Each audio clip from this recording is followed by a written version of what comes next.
नमस्कार दोस्त, मैं अपना गुरु घंटाल। आज सुनते हैं कांतारा की कहानी, जंगल जो सुनता है। कहा जाता है कुछ जंगल सिर्फ पेड़ नहीं होते, वो गवाह होते हैं। चलो तो कहानी को शुरू करते हैं। उससे पहले चैनल को लाइक और सब्सक्राइब कीजिए। दक्षिण के घने जंगलों के बीच एक जगह है कांतारा। दिन में शांत, लेकिन रात में जंगल सांस लेता है।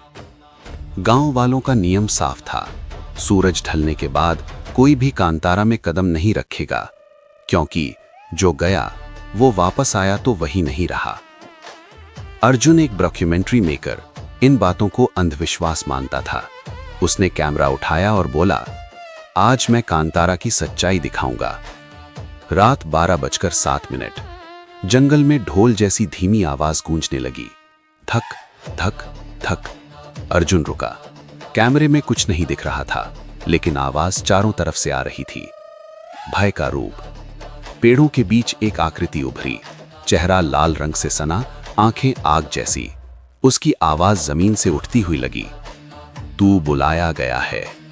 अर्जुन के पैरों ने हिलना बंद कर दिया। ढोल तेज हो गया।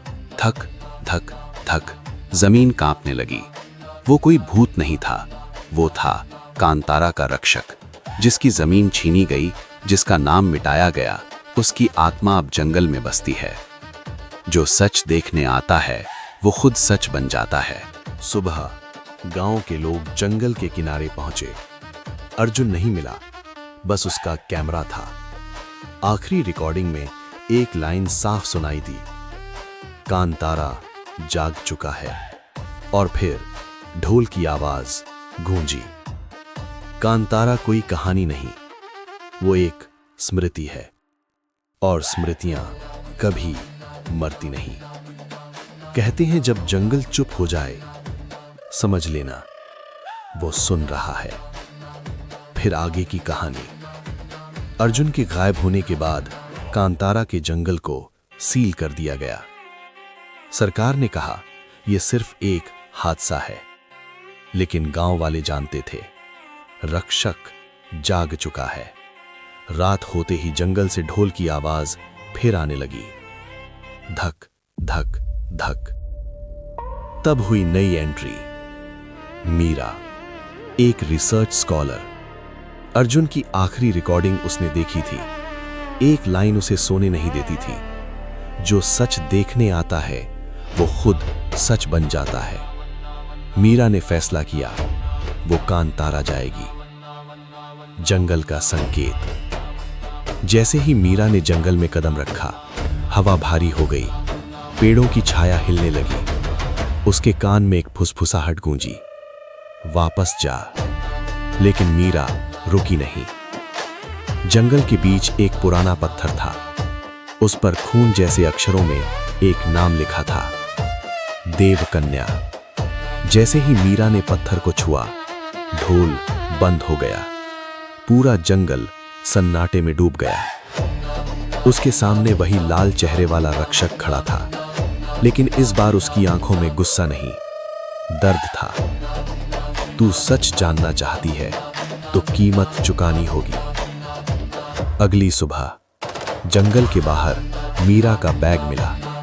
उसके अंदर एक नोट था, अर्जुन मरा नहीं है, वो बदल गया है। और दूर जंगल से ढोल की आवाज फिर गूंजी, धक धक धक। बदला हुआ इंसान। कहते हैं जंगल किसी को मारता नहीं, वो बदल देता है। मीरा के गायब होने के बाद सरकार ने कांतारा को पूरी तरह बंद कर दिया। लेकिन एक रात गांव के मंदिर के सामने एक आदमी खड़ा मिला, नंगे पैर, मिट्टी से सना शरीर, आंखें लाल। वो था अर्जुन। लेकिन वो अर्जुन नहीं रहा था। अर्जुन की आवाज। गांव वालों ने जैसे ही उससे सवाल किया, उसकी आवाज एक नहीं, कई लोगों की थी। जंगल ने हमें अपनाया है। उसके पीछे पेड़ों की परछाइयां हिलने लगी। ढोल की आवाज फिर गूंज उठी, धक धक धक। जब सच्चाई का खुलासा हुआ, अर्जुन ने जमीन पर एक निशान बनाया, एक पुराना प्रतीक, वो प्रतीक था बलि का। उसने कहा, सालों पहले इस जंगल में निर्दोषों की बलि दी गई। देव कन्या कोई नाम नहीं, वो एक पद है। जो भी अन्याय के खिलाफ खड़ा हुआ, जंगल ने उसे अपना रक्षक बना लिया। अचानक मीरा सामने आई, लेकिन उसकी आंखों में अब डर नहीं था। उसने कहा, मैंने सच देख लिया है। उसके माथे पर वही लाल निशान था, अब वो भी कांतारा की थी। अर्जुन, मीरा और जंगल की परछाइयां एक साथ बोले, जो जमीन छीनेगा, जो इतिहास मिटाएगा, वो कभी चैन से नहीं सोएगा। जंगल की हवा तेज हो गई। ढोल आखिरी बार जोर से बजा, धक धक धक। अंत या शुरुआत? अगली सुबह सरकार ने ऐलान किया, कांतारा अब संरक्षित क्षेत्र है। लेकिन हर अमावस्या की रात आज भी जंगल से ढोल की आवाज आती है।